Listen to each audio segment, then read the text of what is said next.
Sa paanong paraan mo maipaliliwanag na ikaw ay may malasakit sa iyong bansa? Sa paanong paraan mo masasabi na ikaw ay isang mahusay na botante? Everyday decisions are made that affect our lives, our school, our community, our planet. These decisions are not made in a vacuum. They are made by the people we elect.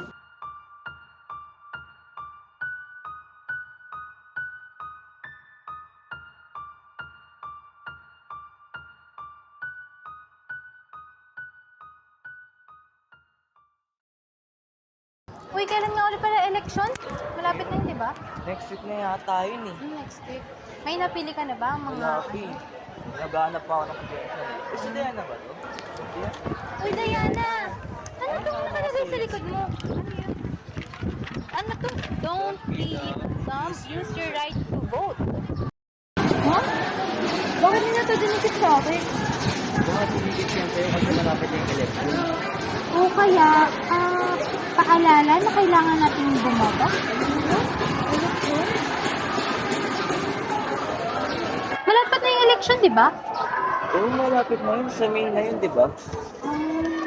Nakapili ka na ba ng mga kandidato na iboboto mo? Hindi ko eh. Naghahanap pa ako sino pipiliin ko. Ikaw ba, Diana? Ikaw, Diana. May mga nahanap ka na ba?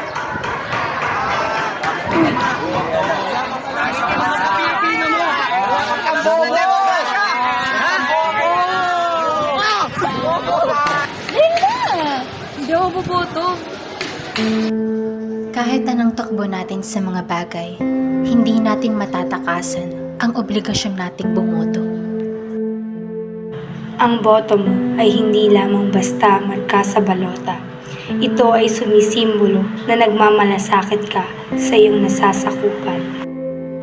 Sa bawat salita na lumalabas sa bibig ng mga kandidato, sa bawat suporta na kanilang hinihingi, sa bawat pangako na kanilang inilalahad, huwag sana nating kalimutan ang tunay na responsibilidad kung bakit bumuboto ang isang individual.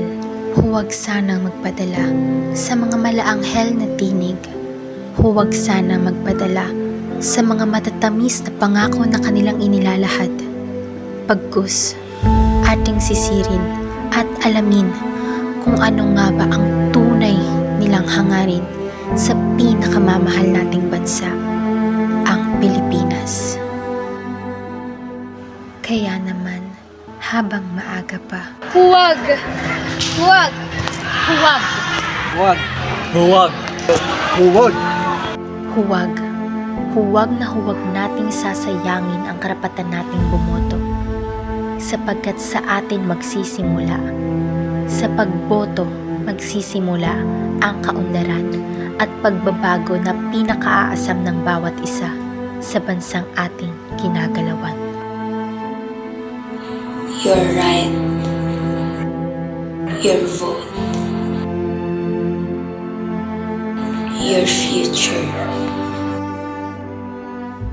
Ang mga batas na sinusunod natin, ang mga serbisyong ginagamit natin, ang kinabukasan natin, sila'y hinuhubog ng mga pinili natin. Ang boto mo ang umuhubog sa kanila. Kung kaya't sa darating na eleksyon, gawing susi ang pagboto tungo sa pintuan ng kaunlaran dito sa ating bansa. Huwag nang magpalinlang, maging mahusay, matalino, at mapanuring botante, sapagkat ang boto mo, ang isang boto, ay may ambag sa lipunan. It's your right. It's your responsibility. It's your future.